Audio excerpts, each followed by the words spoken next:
여러분 안녕하십니까? 이번 시간에는 현대신학 강의 그 중에서 희망의 신학과 해방신학 그리고 민중신학에 대해서 살펴보기로 하겠습니다. 먼저 희망의 신학입니다. 윌겐 몰트만의 사진이 보이죠? 희망의 신학, Theology of Hope. 희망의 신학은 20세기 신학자 윌겐 몰트만에 의해서 발전된 신학 사상입니다. 이 신학은 기독교 신앙의 핵심을 희망이라는 관점에서 재해석하며 미래와 종말론에 깊이 초점을 맞추는 것이 특징이라고 할 수 있습니다. 주요 개념 및 특징. 첫째로 미래와 종말론적 희망입니다.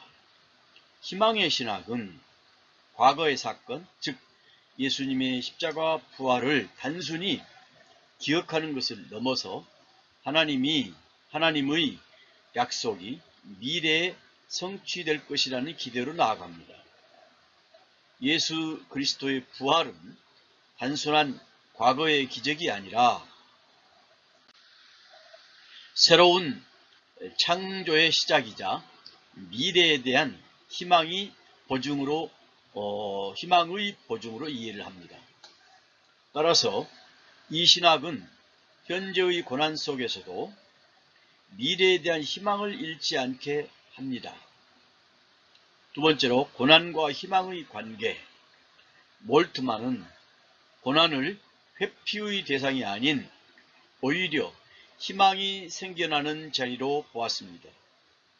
십자가에 달리신 예수님의 고난은 하나님께서 고난받는 인류와 함께 하신다는 증거이며 이 고난이 결국 부활이라는 희망으로 이어진 것처럼 우리의 고통도 희망의 미래를 향한 여정의 일부라는 것을 강조합니다. 세 번째로 하나님은 미래의 하나님이라고 하는 것이죠. 희망의 신학에서 하나님은 과거의 사건에 갇혀있는 분이 아니라 미래로부터 오시는 분으로 묘사가 되고 있습니다. 하나님의 존재는 아직 오지 않은 미래의 약속과 창조적인 힘 속에서 발견되며 이는 신앙이 정적인 상태에 머무르지 않고 끊임없이 역동적으로 미래를 향해 나아가게 하는 원동력이 된다는 것이죠. 신앙이 미래로 나아가는 역동적인 그 상태를 이어간다는 그런 얘기겠죠. 사회적 실천과의 연관성. 희망의 신학은 단순한 교리가 아니라 사회적 실천으로 이어지는 동력을 제공합니다. 몰트만은 희망을 가지고 미래를 향해 나아가는 신앙인은 세상의 불의와 고난에 적극적으로 참여하여 변화를 만들어 가야 한다고 주장했습니다. 현재의 불완전한 현실을 비판하고 더 정의롭고 평화로운 미래를 만들기 위해 행동하는 것이 곧 희망의 실천이라는 것입니다. 이런 점에서 희망의 신학은 정치신학, 해방신학 등과도 깊은 연관성을 가지고 있습니다. 비판과 영향. 일부 비판자들은 희망의 신학이 지나치게 미래 중심적이어서 현재의 중요성을 간과할 수 있다고 지적하기도 합니다. 하지만 이 신학은 현대신학의 가장 중요한 흐름 중 하나로 자리 잡았으며 특히 종말론에 대한 새로운 이해를 제시하고 기독교 신앙을 개인의 구원을 넘어 세상의 변화와 연결하는 데 큰 영향을 미쳤다고 볼 수 있습니다. 기독교 신앙은 그 현재가 가장 중요하죠. 현재 이후가 미래잖아요. 미래도 중요하죠. 그런데 현재의 중요성을 간과한다는 것은 좀 문제가 있지요. 그래서 비판을 받습니다. 우리는 항상 하나님이 보시기에 꼬람떼어 하나님의 면전에서 하나님이 보시기에 합당한 삶을 살아야 되는데 그것은 현재예요. Here and now. 우리 현재의 삶이 중요합니다. 아담아 네가 어디 있느냐? 이것도 하나님이 아담의 현 주소를 물어보시는 거죠. 오늘 우리들에게도 하나님께서는 우리의 신앙의 현 주소를 끊임없이 물으실 것입니다. 그러니까 현재성도 중요하고 미래도 중요하지요. 현재를 중요시하지 않는 미래는 조금 문제가 있지요. 자, 유리겐 몰트만이라는 사람 생각해 봅시다. 그의 생애 그는 독일의 개신교 신학자로서 1926년에 함부르크에서 태어나서 2024년에 세상을 떠났습니다. 작년이죠. 그의 생애와 신학은 제2차 대전의 경험과 깊이 연관되어 있습니다. 전쟁과 포로 생활, 몰트만은 18살 때 독일군에 징집되어서 2차 세계대전에 참전했습니다. 전쟁 중 영국군의 포로로 잡혀 벨기에, 스코틀랜드, 영국 등지의 포로 수용소에서 3년간 생활을 했다고 합니다. 이 기간 동안 그는 절망적인 상황 속에서 성경을 읽으며 기독교 신앙을 깊이 체험하게 되었고 이것이 그의 신학적 사고에 결정적인 영향을 미쳤다고 합니다. 그는 특히 내 하나님 어찌하여 나를 버리셨나이까 라는 예수님의 외침을 통해 고통받는 사람과 함께 하시는 하나님에 대한 깨달음을 얻게 되었다고 합니다. 몰트만의 학문과 신학, 포로 수용소에서 풀려난 후 몰트만은 괴팅겐 대학교에서 신학을 공부했고 이후 목회자로 활동하다가 1958년 부퍼탈 교수로 부임하면서 본격적으로 학자의 길을 걷게 되었다고 합니다. 그는 1963년 본 대학교를 거쳐서 1967년 튜빙겐 대학교 교수로 부임하여 은퇴할 때까지 그곳에서 후학을 지도했다고 합니다. 몰트만의 중요조서 희망의 신학, 십자가에 달리신 하나님, 성령의 능력 안에 있는 교회, 삼위일체의 하나님 나라 등이 있다고 합니다. 이 책들은 그의 신학 사상인 희망의 신학을 체계적으로 담고 있으며 전 세계 신학계에 큰 영향을 미쳤습니다. 특히 그의 신학은 한국의 민중신학 등 진보적 신학 사조에 영향을 주었습니다. 몰트만에게 깊은 영향을 준 철학자가 있습니다. 에른스트 블로우프라는 사람입니다. 그는 유대인 철학자요. 그의 저서는 희망의 원리에서 아직 실현되지 않는 것에 대한 희망의 중요성을 역설했습니다.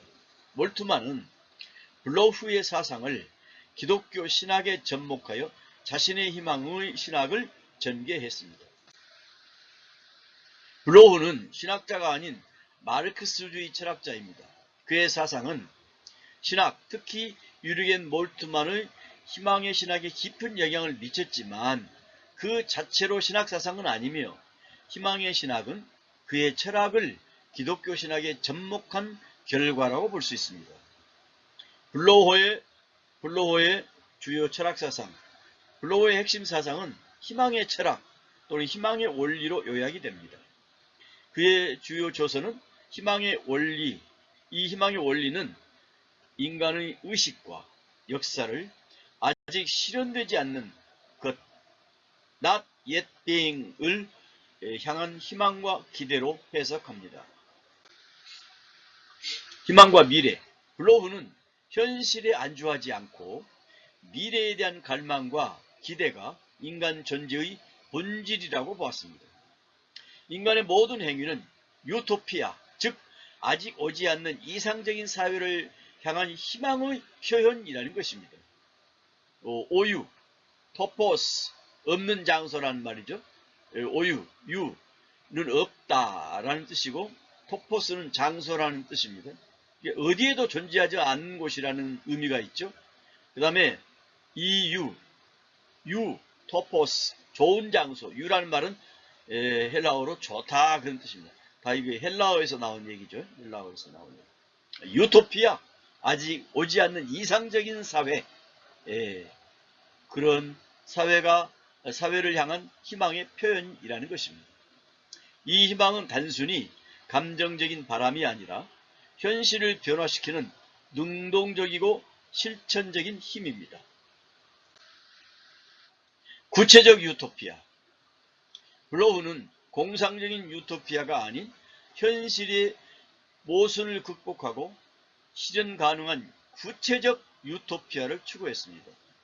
이는 과학적이고 합리적인 사고를 통해 기존의 사회 질서를 변혁하고 더 나은 미래를 건설할 수 있다는 마르크스주의적 신념과 연결됩니다. 희망의 신학에 미친 영향. 블로우의 사상은 유르겐 몰트만에게 큰 영감을 줬습니다. 몰트만은 블로우의 희망의 원리를 기독교 신학에 적용하여 다음과 같은 개념들을 발전시켰습니다. 하나님의 미래성. 블로우의 아직 실현되지 않은 것이라는 개념을 신학적으로 재해석하여 하나님은 과거의 사건, 예수님이 십자가에만 머무르는 분이 아니라 미래로부터 다가오시는 분이라는 하나님의 미래성을 강조했습니다. 종말론적 희망. 블로우의 유토피아 개념을 기독교의 종말론과 연결하여 예수 그리스도의 재림과 하나님 나라의 완성이라는 미래의 희망이 현재의 고통과 불의를 극복하는 동력이 된다고 보았습니다. 정치적 실천. 블로우가 강조한 희망의 실천성을 수용해서 몰트만은 기독교 신앙이 개인의 내면적 구원에만 머물지 않고 사회적 불의에 맞서 싸우는 정치적 실현으로 이어져야 한다고 주장했습니다. 자, 몰트만에게 영향을 받은 신학자들이 있습니다. 도로토 쥘레, 독일의 신학자이자 평화운동가로 몰트만과 비슷한 맥락에서 정치적이고 실천적인 신학을 전개했습니다. 그녀는 고난과 함께 하시는 하나님, 그리고 그 고난 속에서 희망을 찾아야 한다는 몰트만의 사상에 공감해서 특히 여성신학의 관점에서 이를 발전시켰습니다. 미로슬라브 볼프라는 사람입니다. 크로아티아 출신의 신학자인데 이분은 몰트만에게 직접 가르침을 받은 제자입니다. 그는 몰트만의 희망의 신학을 바탕으로 용서와 화해에 대한 신학을 발전시켰습니다. 분쟁과 고통의 현장을 겪었던 경험을 바탕으로 희망이 어떻게 현실적인 갈등을 해결하는 힘이 될 수 있는지 탐구했습니다. 이 외에도 몰트만의 신학은 정치신학, 해방신학, 민중신학 등 다양한 실천신학에 큰 영향을 미쳤습니다. 따라서 이들 신학자들 역시 간접적으로 희망의 신학을 계승하고 발전시킨 인물들로 볼 수 있습니다. 결론적으로 희망의 신학자라는 칭호는 몰트만에게만 국한되지만 그의 사상은 수많은 신학자와 운동에 영향을 주며 계속해서 확장되고 있습니다. 몰트만의 한국 방문. 그는 여러 차례 한국을 방문하여 한국 신학계와 교회에 깊은 영향을 미쳤습니다. 그의 방문은 한국의 정치적 사회적 상황과 맞물려 그의 희망의 신학이 한국의 현실에 큰 울림을 주었습니다. 1975년에 첫 방문. 몰트만은 군부 독재 시절이었던 1975년에 처음 한국을 찾았습니다. 당시 한신대학교 교수였던 서남동 총장에게 방문했었는데 이때 안병무 교수 등과 교류하면서 한국의 민중신학에 깊은 관심을 가졌습니다. 여기서 한국신학대학은 기독교 기장측이죠. 기장측. 기독교 한국 그 장로교회라고 그러죠. 자, 몰트만은 한국의 고통받는 민중들의 현실 속에서 십자가의 신학이 어떻게 희망으로 이어질 수 있는지 목격하고 큰 감명을 받았다고 합니다. 그에 져서 십자가에 달리신 하나님이 이 당시 한국의 진보적 신학자들에게 큰 영향을 주었습니다. 2009년에 방문, 2009년에도 한신대학교의 초청으로 한국을 다시 방문했습니다. 이 방문에서 그는 기자회견을 통해 한국 교회가 신자유주의 세계화에 어떻게 대응하는지 배우고 싶다고 밝히며 한반도 통일이 평화와 정의를 바탕으로 이루어져야 한다고 강조했습니다. 이 시기에 그는 여의도 순복음교회 조영기 목사와 만나 대화하며 영혼 구원뿐만 아니라 사회 구원과 환경 문제에 대한 관심의 중요성에 대해 이야기하기도 했습니다. 우리 기독교는 개인 구원이 우선이죠. 개인의 영혼 구원이 가장 우선입니다. 그 다음에 구원받은 하나님의 백성들이 사회의 구원을 위해서도 관심을 가질 필요가 있죠. 2018년 방문, 92세의 나이로 또다시 한국을 찾아서 한신대학교에서 명예신학 박사학위를 받았습니다. 이 방문에서 그는 한반도 통일과 정의 실현을 통한 하나님 나라 구현에 대한 메시지를 전했습니다. 그는 독일 통일의 경험을 바탕으로 평화적인 화해의 중요성을 강조했습니다. 한국 신학에 미친 영향, 몰트만은 한국의 민주화 투쟁과 고난의 역사 속에서 자신의 신학이 현실적으로 어떻게 적용되는지를 확인했습니다. 그는 한국 신학자들과 교류하며 고난 속에서 싹트는 희망이라는 자신의 신학이 한국적 상황에서 매우 유효하다는 것을 깨달았고, 그의 사상은 한국 민중신학의 발전에 큰 영향을 주었습니다. 특히 십자가에 달리신 하나님은 당시 억압받던 기독교인들에게 고통을 외면하지 않는 하나님에 대한 믿음을 심어주며 큰 위로와 희망을 주었습니다. 그 다음에 이제 해방신학에 대해서 살펴보기로 하겠습니다. Liberation Theology, 해방신학이죠. 해방신학은 1960년대 라틴 아메리카에서 시작된 신학운동입니다. 가난하고 억압받는 사람들의 현실에 초점을 맞추어 신학이 단순히 교리를 연구하는 것을 넘어서 사회적 불의를 극복하고 해방을 실현하는 데 기여해야 한다고 주장했습니다. 주요 개념 및 특징, 실천 우선 신학이죠. 해방신학은 신학적 성찰에 앞선 실천을 강조합니다. 실천. 억압받는 사람들의 고통에 참여하고 그들의 현실을 변화시키기 위해 행동한 다음에 그 경험을 바탕으로 신학적 의미를 발견합니다. 이는 전통적인 신학이 교리적 원리를 먼저 세운 후 실천에 적용했던 방식과 대비가 됩니다. 전통적 신학에서는 교리적 원리가 중요하지요. 교리적 원리를 먼저 세워서 정체성을, 자기의 신학과 신앙의 정체성을 회복한 다음에 그 다음에 이제 사회를 향해서 실천을 해 나가야 되겠죠. 가난한 자를 위한 우선적 선택, 해방신학이 가난한 자를 위한 우선적 선택을 중요시 여겼다 그 말이죠. 이 개념은 해방신학의 핵심입니다. 하나님은 특별히 가난하고 소외된 사람들의 편에 서신다고 믿으며 교회와 신학 역시 이들을 돕고 그들의 해방을 위해 노력해야 한다는 원칙입니다. 성경의 재해석, 해방신학은 성경을 억압받는 사람들의 시각에서 새롭게 읽습니다. 성경을 모든 사람들이 다 구원의 대상이죠. 구원받아야 할 사람들이 그 텍스트로 성경을 읽어야 되겠죠. 근데 여기는 억압받는 사람들의 시각에서 새롭게 읽는다고 주장을 합니다. 예를 들어서 출애굽 사건은 고통받는 이스라엘 백성을 압제로부터 해방시킨 하나님의 구원 행위로 해석되며, 예수 그리스도의 삶은, 신약에서 예수 그리스도의 삶은 가난하고 병든 자들과 함께하며 불의한 권력에 저항한 해방의 모델로 이해가 됩니다.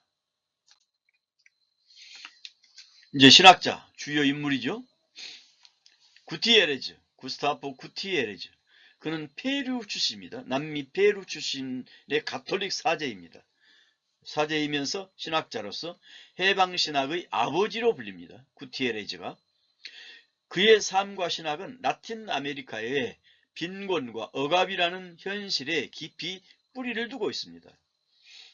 생애 구티에레즈는 1928년 페루 리마의 가난한 지역에서 태어났습니다.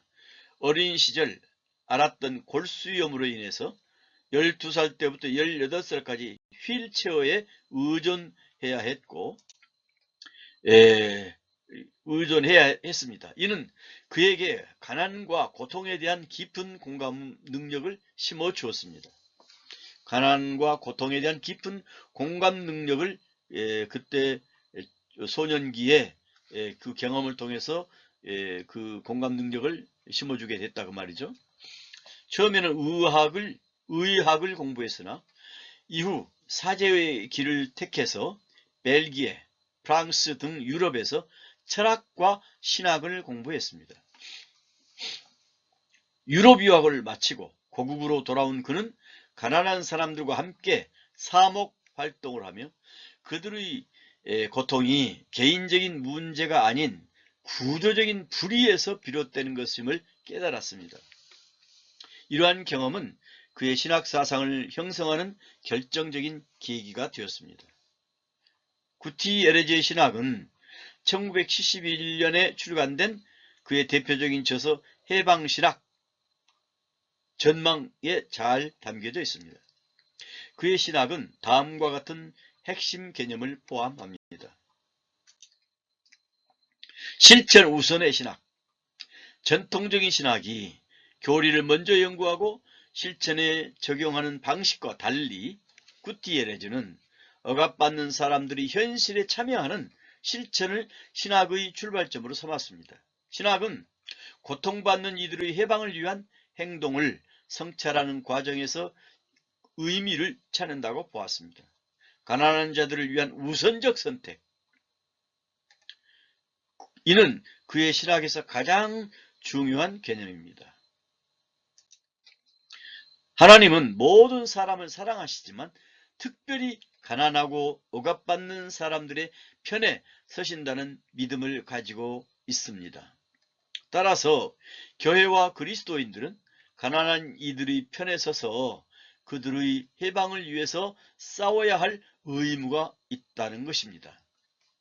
이 개념은 훗날 가톨릭 교회의 공식적인 가르침으로 자리를 잡았습니다. 구원의 세 가지 차원. 구티에레즈는 구원을 단순히 영혼 구원에 한정하지 않고 세 가지 차원으로 설명을 했습니다. 첫째로 사회적 정치적 억압으로부터 해방. 둘째로 인간 존재가 스스로를 온전히 실현하는 해방. 셋째로 죄와 이김으로부터의 궁극적인 해방.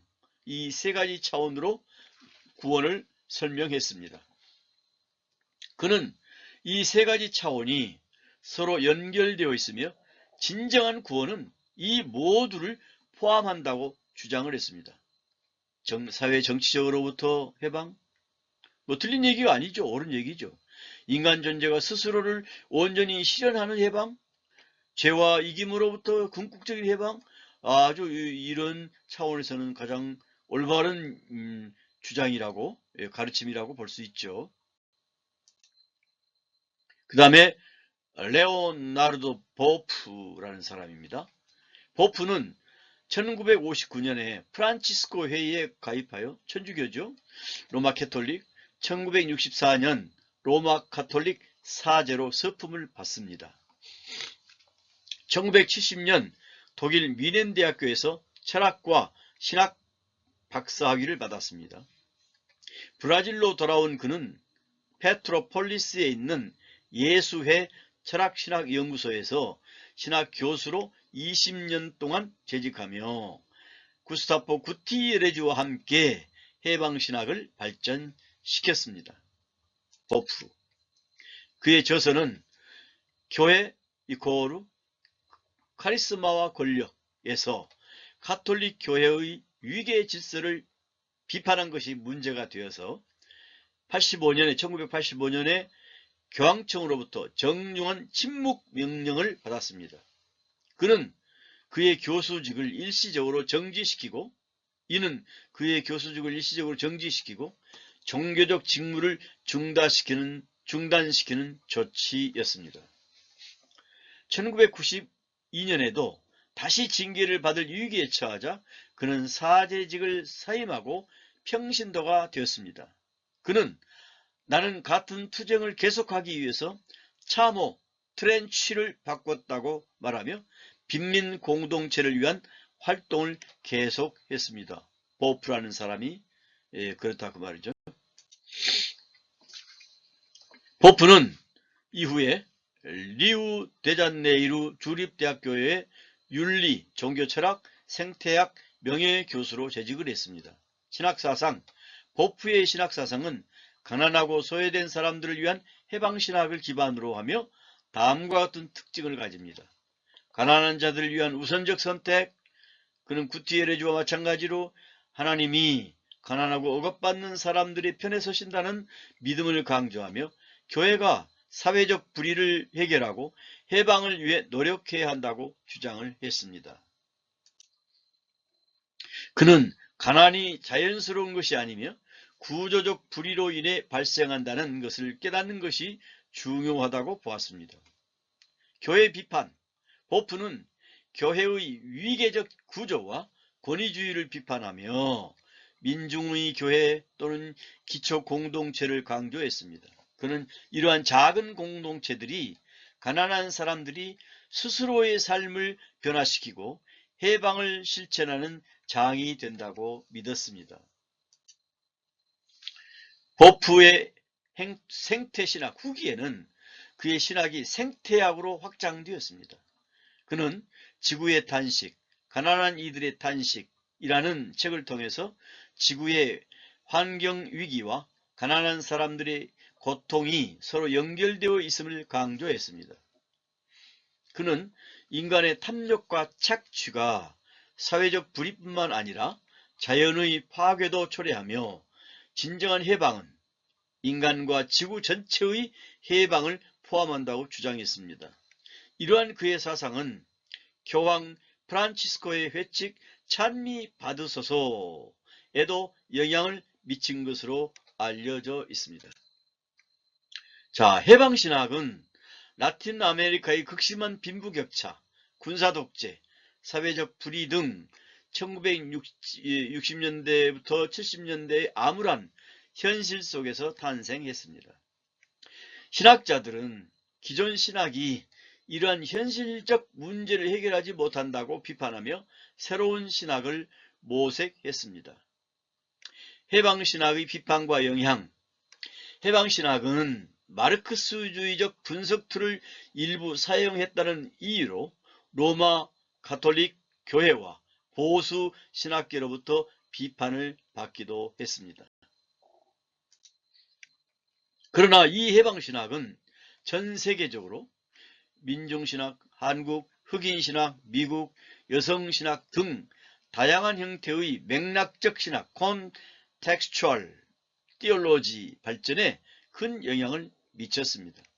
상황신학, 맥락적 신학이라고 말하죠. 현 상황을 중시해야 된다는 얘기지요.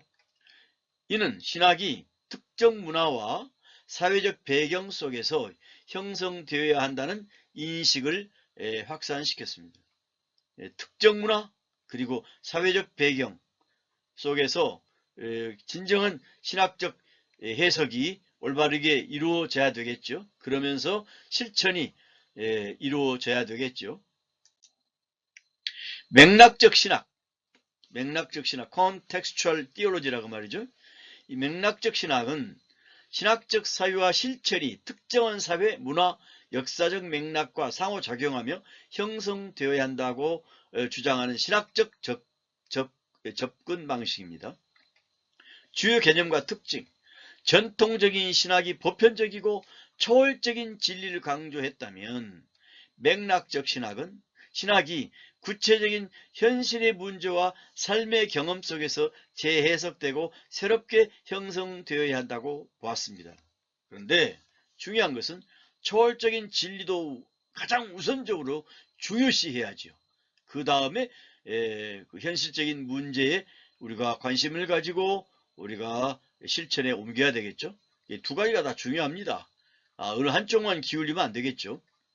자, 이는 신학이 단순히 교리나 교회의 전통만을 다루는 것이 아니라 각 지역의 고유한 문화, 정치, 경제적 현실에 깊이 뿌리 내려야 한다는 의미입니다. 현실 참여적 성격, 신학이 현실의 고통, 불평등, 억압 등과 같은 문제에 대해 침묵하지 않고 적극적으로 개입해야 한다고 강조합니다. 옳은 얘기죠. 틀린 얘기가 아닙니다.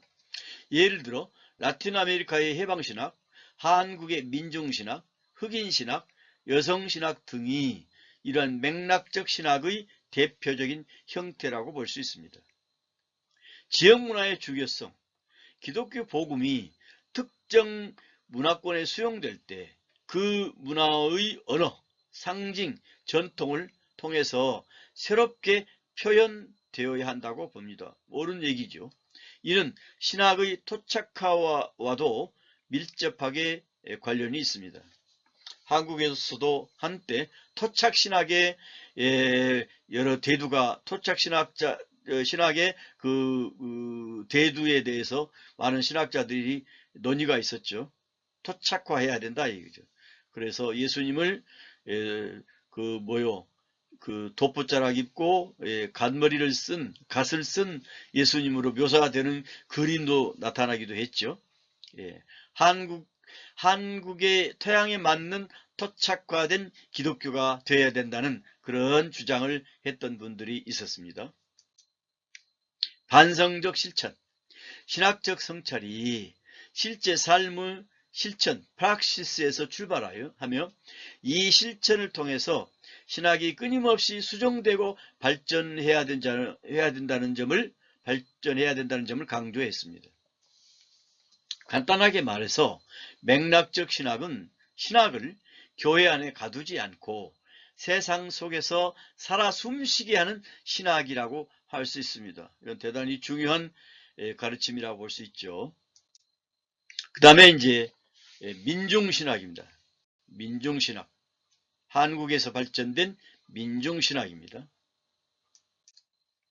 민중신학은 1970년대 한국의 군사독재와 사회적 억압 속에서 태동한 신학사상입니다. 가난하고 소외된 민중의 삶과 역사적 경험을 신학의 출발점으로 삼으며 그들의 가난 속에서 하나님의 현존과 구원의 역사를 발견하고자 했습니다.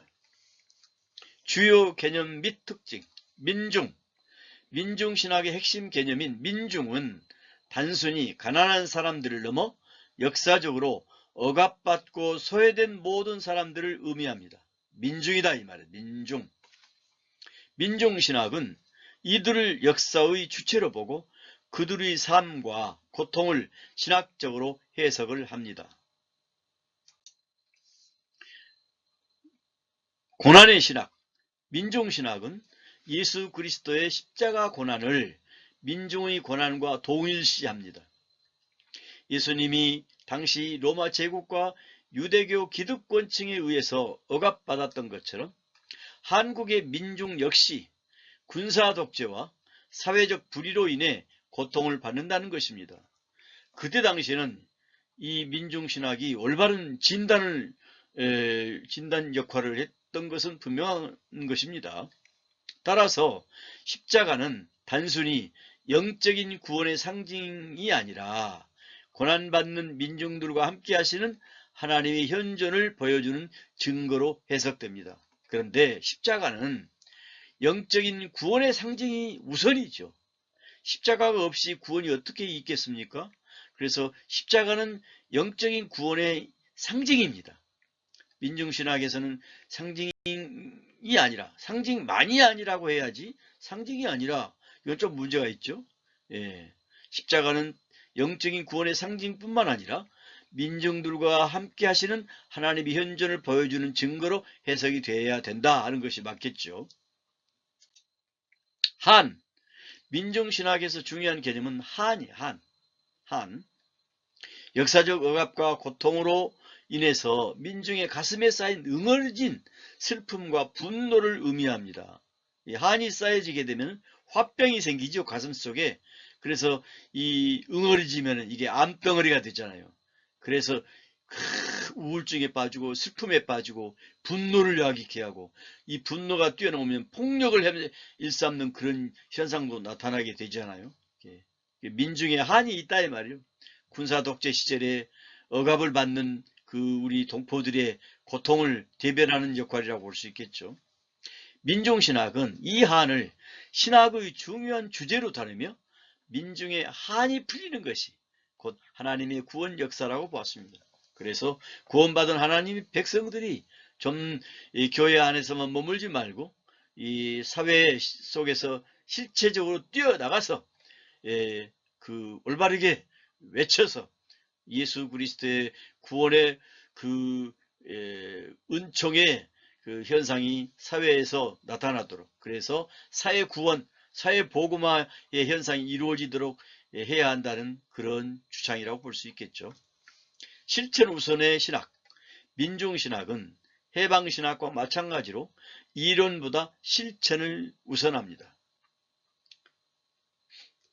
민중의 고통에 동참하고 그들의 해방을 위한 사회운동에 적극적으로 참여하는 것을 신학의 중요한 요소로 여겼습니다.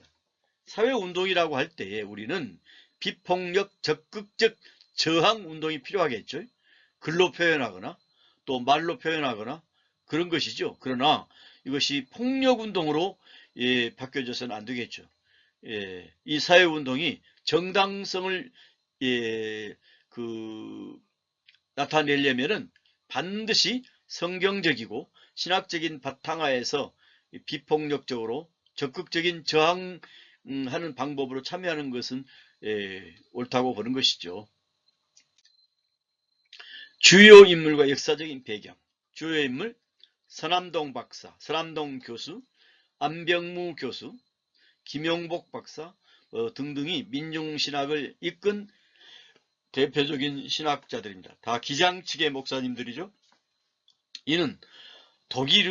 이들은 독일의 몰트만, 아까 희망의 신학에 대해서 얘기했죠. 몰트만 등의 서구 신학을 접했지만 이를 한국의 독특한 사회적 현실과 민중의 경험에 접목을 했습니다. 서남동 교수는 한국의 목사이자 신학자입니다. 그리고 민주화 운동가입니다. 그는 한국 민중신학의 선구자 중 한 명으로 평가받습니다. 서남동 교수는 전라남도 신안에서 태어났습니다. 전주 신흥중학교를 졸업한 다음에 일본으로 건너가서 도지사 대학에서 신학을 전공했습니다. 캐나다 토론토에 있는 빅토리아 대학교 임마누엘 신학교에서 신학 석사를 취득했고 한국에 돌아온 다음에 대구에서 목회 활동을 하다가 한국신학대학이 현 한신대학교로 개명했죠. 그 다음에 이제 연세대학교에서 교수로 재직을 했다고 합니다. 한신대학과 연세대학교에서 교수로 재직을 했습니다. 특히 연세대학교 신과대학 교수와 교목실장을 역임하며 활발한 학술 및 사회활동을 폈습니다. 이 시기에 그는 세계의 다양한 신학사조를 한국에 소개하며 한국 신학의 안테나로 불리기도 했습니다. 민주화운동과 민중신학 1970년대 박정희 유신 독재 정권 시절 서남동 교수는 민주화운동에 적극적으로 참여했습니다. 민중의 고난에 동참하고 그들의 해방을 위한 민중신학을 개척했습니다. 이는 그로 인해 유신 이념에 반대했다는 이유로 1975년 연세대학교에서 해직을 당했습니다. 유신 이념, 유신이라는 이 폭거에 반대했던 여러 양심 있는 학자들, 양심 있는 정치가들, 양심 있는 사회운동가들이 당시에 많은 고통을 겪었지요. 신문사들도 고통을 겪기도 했습니다. 동아일보에서는 그 광고를 못 내게 하는 이런 폭거를 유신 정권 시절에는 박정희 유신 정권에서는 그런 것을 감행하기도 했었죠. 아주 좋지 않은 그런 행동들이었죠.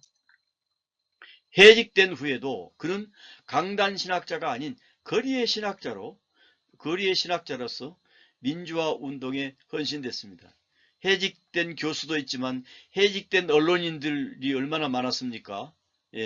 참 암흑의 시대를 살아갔던 그런 시대가 우리에게도 있었습니다. 이 과정에서 두 차례에 걸쳐 약 3년 2개월 동안 수감 생활을 하기도 했습니다. 죄 없는 사람을 민주화 운동을 하고 또 유신체제에 반대했다는 그것 때문에 3년 2개월이라는 억울한 수감 생활을 당하기도 했습니다. 어찌 이 서남동 교수뿐이겠습니까? 당시에 의식 있는 사람들 많이 이런 수감 생활을 했습니다. 참 그 암흑의 시대였었지요. 별세. 서남동 교수는 1984년 캐나다 토론토 대학교 빅토리아 대학교에서 명예신학 박사학위를 받고 미국에서 강연 활동을 하던 중 갑작스럽게 별세했습니다. 66세의 나이로 세상을 떠난 그의 죽음은 고문과 수감 생활의 후유증 때문에 이었던 것으로 알려져 있습니다. 이 서슬프른 고문 그리고 수감 생활의 후유증, 이런 말할 수 없죠. 이것이 생사람을 잡는 그런 암울한 시대 속에서 참 양심 있는 학자들이, 양심 있는 분들이 너무나 많은 고통을 당했던 시절이었죠. 서남동 교수의 신학사상은 민중신학으로 요약됩니다. 민중신학은 1970년대 한국의 특수한 정치, 사회적 상황 속에서 발생한 독자적인 신학사조로 당시에 억압받던 민중의 고난과 삶의 경험을 기독교 신학의 핵심 주제로 삼았습니다. 민중신학의 핵심 사상, 민중의 위치, 서남동은 민중을 단순히 사회적 약자가 아닌 역사의 주체이자 구원의 주체로 보았습니다. 오늘 민중을 오늘날로 말하면 국민이죠. 국민. 국민이 역사의 주체이자 구원의 주체로 볼 수 있는 거죠. 그는 예수 그리스도가 당시의 억압받던 민중과 함께하며 그들의 해방을 위해 투쟁했다고 해석했습니다. 따라서 교회의 역할은 민중의 고난에 동참하고 그들의 해방을 위한 예언자적 사명을 감당하는 것이라고 강조했습니다. 예수님은 당시에 억압받던 그 민중과 함께하며 그들에게 그 비폭력으로 하나님 나라에 그 복음을 심어주기 위해서 노력하셨지요. 그들의 민족적인 해방을 위해서 투쟁했다는 것은 이것은 좀 성경을 오해하는 부분이 있죠. 뭡니까? 이스라엘의 그때 당시에 그 민족 해방 운동을 했던 그 사람들은 아주 무장 투쟁도 했고 그 폭력적 투쟁을 했다고 했죠. 열심 당원들이 그렇게 했다고 그랬죠. 예수님은 그렇게까지 하지 않으셨습니다. 해방신학과의 관계. 민중신학은 라틴 아메리카의 해방신학이 한국의 현실에 맞게 토착된 형태입니다. 해방신학이 빈곤과 구조적 억압으로부터의 해방을 강조했다면 서남동의 민중신학은 한국 사회의 민중이라는 고유한 개념을 중심으로 그들의 한과 삶의 이야기를 신학화했습니다. 그는 신학이 추상적인 교리를 넘어서 민중의 구체적인 삶의 경험에서 출발해야 한다고 주장했습니다. 민중의 구체적인 삶의 경험에서 출발해야 된다라고 주장했습니다. 두 이야기의 합류, 서남동은 신학의 방법을 성령론적, 공시적 해석으로 제시했습니다. 이는 성경 속에 예수님의 이야기와 현재를 살아가는 민중의 이야기가 만나고 합류하는 지점에서 진정한 신학적 의미가 드러난다는 것을 의미합니다. 그는 이를 통해 전통적인 기독교 신학이 간과했던 민중의 목소리를 신학의 중심에 두려고 애를 썼습니다. 공시적 해석, 공시성이라는 것은 신크로닉이라고 얘기를 해요. 공시성. 공시적 해석은 어떤 특정 시점에 초점을 맞추어서 본문을 분석하는 방법입니다. 어떤 특정 시점을 중요시 여기죠. 공시적이란 말이에요. 통시적이라는 것은 역사적으로 쭉 내려온 것을 통시성이라 얘기하고, 공시성은 바로 어떤 특정한 시점을 얘기합니다. 언어학에서 유래된 개념이요. 공시적, 공시성, 또 통시성, 이것은 언어학에서 유래된 개념입니다. 같은 시대를 함께 본다는 뜻입니다. 공시성, 공시성, 크로닉이라는 말. 크로닉이라는 말이 역사란 말이 아닙니까? 시대라는 말도 있고 그렇습니다. 신이란 말은 같다그 말이요. 같다. 주요 특징, 성경 본문이 최종적으로 형성된 형태 그 자체에 집중합니다. 본문의 문법, 구조, 문맥 그리고 저자가 의도한 의미를 파악하는 데 중점을 둡니다. 본문이 기록되기까지의 역사적 과정이나 배경, 이건 통시적 관점이죠. 역사적 과정이니까 그것을 잠시 제쳐두고 현재 우리가 가진 텍스트가 무엇을 말하는지를 깊이 들여다봅니다. 현재 우리가 가진 텍스트가 무엇을 말하고 있느냐. 텍스트는 성경을 말하죠. 그리고 현실은 컨텍스트라고 얘기를 해요. 그러니까 이 우리에게 주어진 이 컨텍스트를 텍스트가 무엇을 말하고 있는지를 깊이 들여다본다는 얘기죠. 예를 들어서 요한복음을 해석할 때 요한복음 자체의 논리적 흐름과 주제를 분석합니다. 이것은 역사적 과정의 통시성을 잠시 제쳐두는 입장에서 이렇게 본다는 얘기죠. 성령론적 해석. 성령론적 해석은 성경 본문을 해석할 때 성령의 기록을 강조하는 신학적 방법입니다. 이 관점은 성경이 성령의 영감으로 기록되었으며 그 의미를 온전히 이해하기 위해서는 성령님의 조명이 필요합니다. 일루미네이션, 조명이죠. 조명. 이것이 필수적이라고 주장합니다. 당연히 영감으로 된 성경을 우리가 읽고 연구할 때 성령님의 조명이 필요하죠. 그래야 확실하게 그 내용을 정확하게 알 수 있겠죠. 중요 특징, 단순히 지성적 언어학적 분석을 넘어서 성령의 인도를 통해 본문의 영적 의미와 현실적 적용을 찾으려 합니다. 해석자가 성경의 저자인 성령과 교감하며 본문이 오늘날의 독자에게 어떤 의미를 가지는지 발견하는 데 초점을 둡니다. 맥락적 신학의 한 형태로 신학자 서남동은 성령론적 해석을 공시적 해석과 결합하여 한국 사회의 특수한 역사적 상황 속에서 성경을 해석하는 방법을 제시하기도 했습니다. 예를 들어 요한복음 해석할 때 요한복음 자체의 논리적 흐름과 주제를 분석합니다. 성령론적 해석. 성령론적 해석은 성경 본문을 해석할 때 성령의 역할을 강조하는 신학적 방법입니다. 이 관점은 성경이 성령의 영감으로 기록되었으며 그 의미를 온전히 이해하기 위해서는 성령의 조명이 필수적이라고 주장을 합니다. 요약하자면 공시적 해석은 본문 그 자체에 집중하며 그 구조와 의미를 파고드는 방법이고, 성령론적 해석은 성령의 조명을 통해서 본문의 영적 삶의 의미를 깨닫는 방법입니다. 두 가지 접근법은 상호 보완적으로 사용될 수 있습니다. 반신학과 탈신학. 서남동은 기존 서구적이고 철학 중심적인 신학 방법론에서 벗어나고자 했습니다. 서남동은 그는 민중의 언어와 이야기를 담아내는 이야기 신학을 시도했으며 이는 전통적인 신학과는 다른 반신학 엔티테시스라 이 말이죠.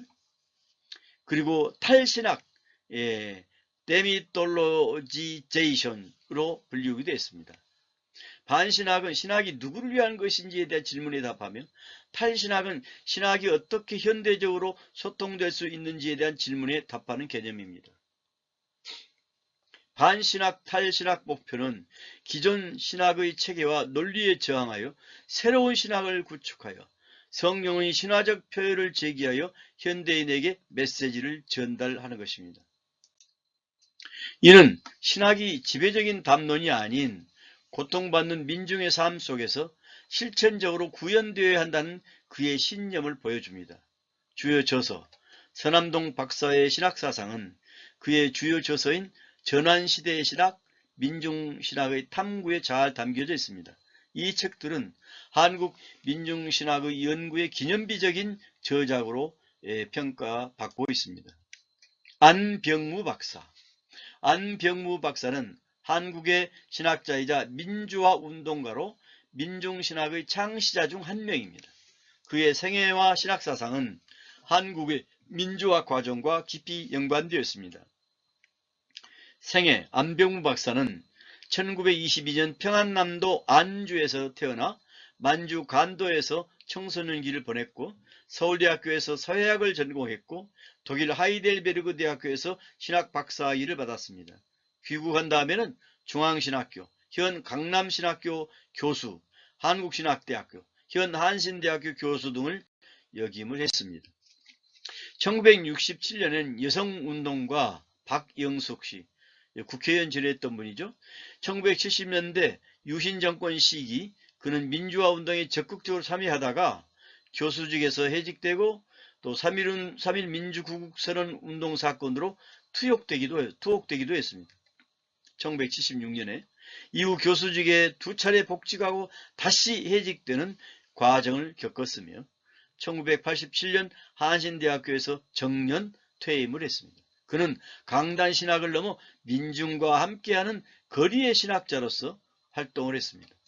신학사상은 민중신학입니다. 안병무 박사의 신학은 민중신학으로 집약됩니다. 그는 서구신학의 한계를 비판하고 한국의 독자적인 신학을 모색했습니다. 그의 민중신학의 핵심은 다음과 같습니다. 민중의 발견. 안병무 박사는 현 성서 속에서 억압받고 소외된 무리인 오클로스에 주목했습니다. 오클로스는 무리 군중을 뜻하는 그리스어 단어입니다. 그는 예수 그리스도가 바로 이 오클로스와 함께하며 그들의 해방을 위해 활동했다고 보았습니다. 예수님이 민중의 해방을 위해서 활동했습니까? 민중들이 예수님의 예수님의 복음을 듣고 구원받고 영생 천국에 이르도록 하는 것을 예수님이 강조하셨죠. 올바른 인간으로서의 회개를 강조하신 예수님의 운동이죠.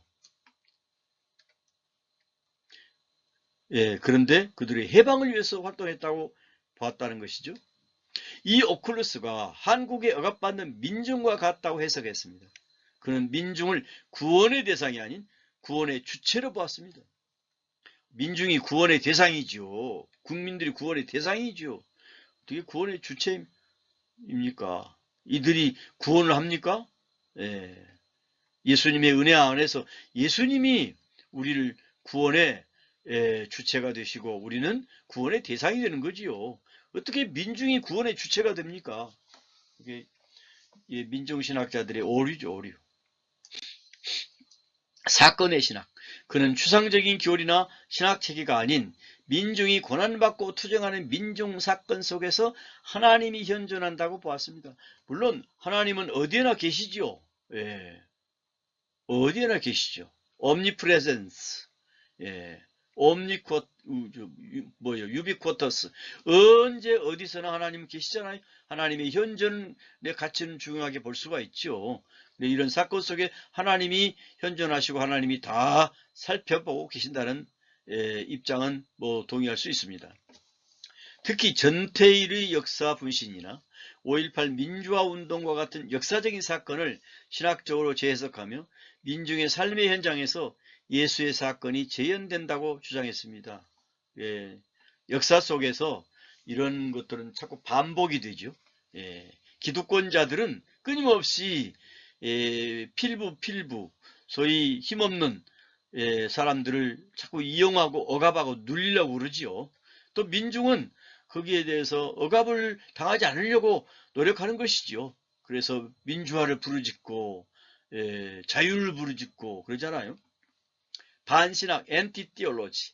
안병무는 서구 중심의 전통적인 신학이 국가 권력과 결탁하고 지배적인 담론을 형성해왔다고 비판했습니다. 그래요. 전통적인 신학이 이것은 분명한 것은 사실이에요. 국가 권력과 결탁하면 안 됩니다. 우리 한국의 신학도 국가 권력과 결탁하거나 한국의 일부 목회자들이 국가 권력과 결탁하거나 정치 권력 세력들과 결탁해서 자꾸 문제를 일으키는 것은 지극히 비성서적이라고 저는 규정을 합니다. 그는 민중 이야기와 경험을 바탕으로 한 새로운 신학을 제안하며 이는 기존 신학에 저항하는 반신학의 성격을 가집니다. 그의 주요 저서로는 역사와 해석, 갈릴레아의 예수 등이 있으며 이 책들은 한국 민중신학의 중요한 자료로 평가받고 있습니다. 김용복 박사, 한국의 민중신학을 이끌어온 신학자이자 에큐메니칼 운동의 원로입니다. 에큐메니칼 운동이라는 것은 교회 일치 운동입니다. 그는 생명학과 생명평화의 관점에서 신학을 발전시켰습니다. 생애, 김용복 박사는 1938년 전라북도 김제에서 태어났습니다. 연세대학교에서 철학을 전공한 뒤 미국으로 유학하여 프린스턴 신학교에서 신학을 공부했습니다. 이후 한국으로 돌아와 한국기독교협의회의 신학위원으로 활동을 했습니다. KNCC라고 보죠. KNCC. 1992년부터 1999년까지는 한일 장신대학 총장을 역임했으며 한국기독교학회와 한국민중신학교 회장을 지냈습니다. 그는 한국뿐만 아니라 아시아 기독교연합회, 세계교회협의회 등 국제적인 에큐메니칼 단체에서도 중요한 역할을 했습니다. 그는 2018년 한신대학교 석좌 교수로 임명되었으며 2022년 84세의 나이로 별세했습니다. 신학사상, 김용복 박사의 신학사상은 기존의 민중신학을 확장하여 생명학이라는 독자적인 분야를 개척했습니다. 그는 민중의 고난과 해방을 넘어 인간과 자연을 포함한 모든 생명체들의 공생과 평화를 신학의 핵심 주제로 삼았습니다. 민중신학, 김용복 박사는 서남동 안병무 박사와 함께 민중신학 1세대로 불립니다. 그는 민중의 삶과 이야기를 신학의 출발점으로 삼고 사회적 불의와 억압으로부터의 해방을 추구하는 신학을 발전시켰습니다. 그는 특히 민중의 삶을 사회전기라는 개념으로 설명하며 민중의 삶 자체가 하나님이 현존하는 역사적인 사건이라고 보았습니다.